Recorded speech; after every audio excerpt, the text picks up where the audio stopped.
Assalamualaikum warahmatullahi wabarakatuh. Bismillah, alhamdulillah, wassalatu wassalamu ala rasulillah wa ala alihi wa sahbihi ajma'in.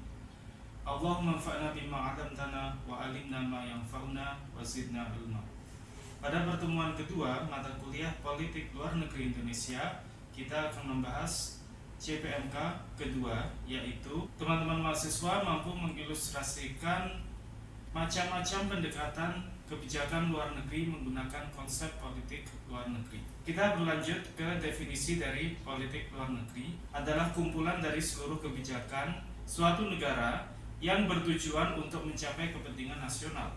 Dan kebijakan luar negeri yang baik adalah yang mencapai tujuan dari kebijakan tersebut. Suatu negara bisa melakukan kebijakan luar negeri dalam berbagai topik, berbagai isu, di antaranya isu lingkungan, ekonomi, keamanan. Kita lanjut ke konsep tentang politik luar negeri menurut Murray Burning. Bisa dibagi menjadi 3 level of analysis. Yang pertama adalah level of analysis individu, yang kedua adalah level of analysis negara, dan yang ketiga adalah level of analysis sistem internasional. Dalam perspektif individu, maka kebijakan luar negeri adalah keputusan seorang pemimpin suatu negara, misalnya seorang presiden atau perdana menteri. Yang kedua, level of analysis negara, kebijakan suatu negara atau foreign policy behavior, tingkah laku politik suatu negara yang secara kontinu dilakukan oleh negara tersebut walaupun pemimpin negaranya berganti. Sedangkan yang ketiga, level of analysis sistem internasional, kebijakan luar negeri adalah hasil, outcome yang dihasilkan dari konferensi-konferensi internasional. Berikutnya kita masuk kepada konteks pada hari ini. Silakan teman-teman menyimak video cuplikan tentang East Asia Summit yang diselenggarakan di Jakarta pada tahun 2023. Indonesian Foreign Minister Retno Marsudi has opened the East Asia Summit in Jakarta with a warning. She says the Indo-Pacific is not a battleground and the region must remain stable. This against the backdrop of geopolitical tensions, particularly between the United States and China, whose top diplomats are attending this event.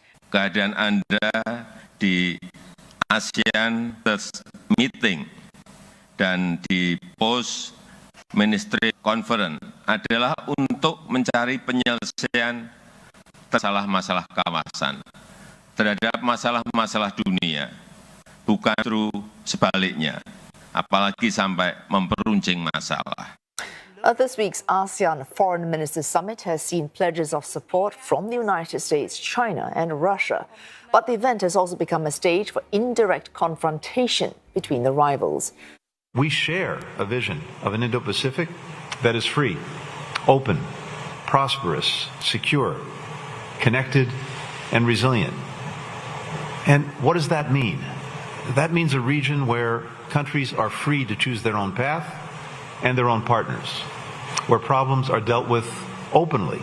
Dari video tadi, silakan berikutnya teman-teman mendiskusikan secara berkelompok, hitung 1-3 untuk membagi kelompoknya. Silakan didiskusikan pertanyaan-pertanyaan berikut ini.